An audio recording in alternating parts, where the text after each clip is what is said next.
I'm going to show you how to add a signature to a document on your Mac using the program Preview.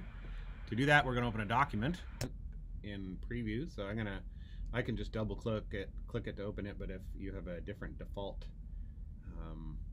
PDF opener, then here I'm going to say open with Preview, and I can go ahead and sign this document in Preview just by going to Tools, Annotate, and Signature, and then I'm just going to choose my signature, and then I literally just drop it in.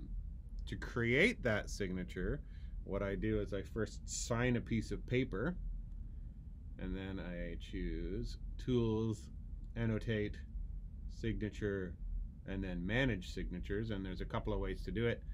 The one I want to do though is create a new signature, and I'm going to use the camera, and then I have a piece of paper and I just hold the piece of paper up to the camera with my signature on it, and then it'll see it here. Alternately, you could click here to sign or use your phone. So I could say select device here and my phone, and then something should pop up here on my phone, and I could just sign my phone. Look at that! It worked great. Anyway, that's how you do it.